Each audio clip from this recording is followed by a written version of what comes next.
আসসালামু আলাইকুম। আমি ইঞ্জিনিয়ার আশরাফ। আজকে ভাদ্র মাসের 1 তারিখ, প্রচণ্ড গরম। আপনাদেরকে আমি স্বাগত জানাচ্ছি নীলা মার্কেট থেকে। আমরা জয়দেবপুর থেকে আসছি হাঁসের মাংস খেতে। শুধু ওরাই খাবে না, আমরাও খেতে আসছি। এই যে অ্যাডভোকেট হামিদ মামা আসছে জয়নাল ভাই, বিপি জয়নাল আসছে, বন্ধু সিরাজমণি, আমার ভাইরা আসছে। আমরা আসছি, একটা সুন্দর সময় অতিবাহিত করলাম। এটা একটা পারিবারিক এবং আমাদের চাপুলিয়া যুব সমাজের উদ্যোগে একটা চমৎকার আয়োজন আমরা সারাদিন উপভোগ করলাম। আলহামদুলিল্লাহ। আবারও আসছি এই রূপগঞ্জে, রূপের হাটে। এটা রূপগঞ্জ নারায়ণগঞ্জ।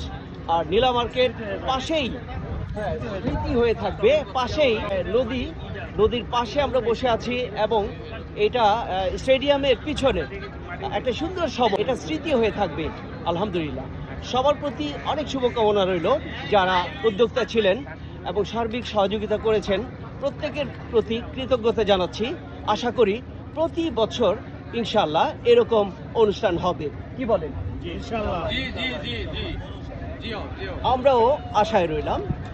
সেই আশা ব্যক্ত করে সবার কাছ থেকে বিদায় নিচ্ছি। আবার দেখা হবে আরেক শুভক্ষণে। আসসালামু আলাইকুম ওয়া রাহমাতুল্লাহ।